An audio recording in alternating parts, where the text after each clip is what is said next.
नमस्कार दोस्तों, आज हम बात करेंगे बाबा रामदेव के बारे में और बाबा रामदेव जी का इतिहास और बाबा रामदेव जी का रहस्य और बाबा रामदेव जी के चमत्कार के बारे में बात करेंगे। बाबा रामदेव जी का जन्म हुआ 1409 में भाद्रपद की शुक्ल दूज के दिन बाबा रामदेव का जन्म हुआ।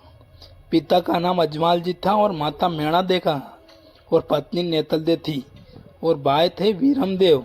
और बाबा रामदेव जी जो बहन थी वह सुगुणाबाई थी और गुरु थे वो बालीनाथ थे। वो जन्म स्थान हुआ था उडू बाड़मेर के अंदर और वंश था उनका तंवर। और मृत्यु यानी कि समाधि मानी जाए तो 1442 में भाद्रपद की एकादशी के दिन हुआ और समाधि हुई रामदेवराज जैसलमेर के अंदर उनकी समाधि हुई। उनका मंदिर जो है जो रुणीजा जैसलमेर के अंदर उनका मंदिर है। बाबा रामदेव भगवान विष्णु के अवतार हैं। माना जाता है कि जब बाबा रामदेव जी के पिता अजमाल जी के जब कोई संतान नहीं थे तो वह जब भी वह जाते तो लोग उनका मुंह नहीं देखते। माना जाता है कि तब बाबा रामदेव ने भगवान श्री कृष्ण की बहुत ही बड़ी भक्ति की और भगवान श्री कृष्ण की परीक्षा लेने के लिए उनके मंदिर में गए तो उन्होंने कहा कि कहाँ है ईश्वर, यहाँ पर कोई ईश्वर नहीं है, इस मंदिर को उखाड़ फेंको, इस मूर्ति को हटाओ पुजारी। तब पुजारी जी ने कहा कि पुजारी जी ने मजाक करी कि भगवान अभी गर्मी बहुत पड़ रही है जिसके कारण नहाने के लिए वह समुद्र के अंदर गए।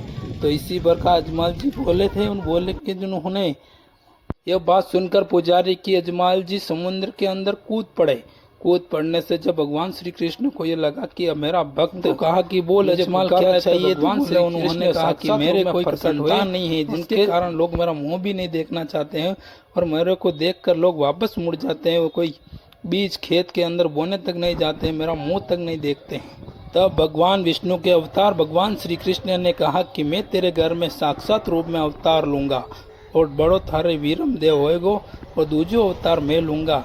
इसी प्रकार बाबा रामदेव ने भाद्रपद की दूज के दिन बाबा रामदेव ने अजमाल जी के यहाँ अपना अवतार लिया। माता मेणादा के यहाँ उन्होंने कहा कि मैं अवतार तुम्हारे यहाँ पर लूंगा और तुम्हारे जो संतान नहीं उस संतान का सुख तुम्हें जरूर दूंगा। इसी प्रकार माना जाता है कि भगवान को मानने वालों के लिए आज दिन तक हमेशा ही हर इच्छाएं पूरी होती है। ऐसा भी माना जाता है कि रामदेव के यहाँ पर जाने पर अपनी मन की मनोकामनाएं पूरी होती हैं। जिसके संतान नहीं हो रही उनके संतान हो जाती है और मन में कुछ भी काम को धार लेते हैं तो उनकी मन की इच्छाएं पूरी होती हैं। कई लोग पैदल यात्रा, कई लोग बाइक यात्रा, कई लोग गाड़ियों से जाते हैं और बहुत सारे करोड़पति लोग भी पैदल जाते हैं। माना जाता है कि बाबा रामदेव का बहुत ही बड़ा चमत्कार है।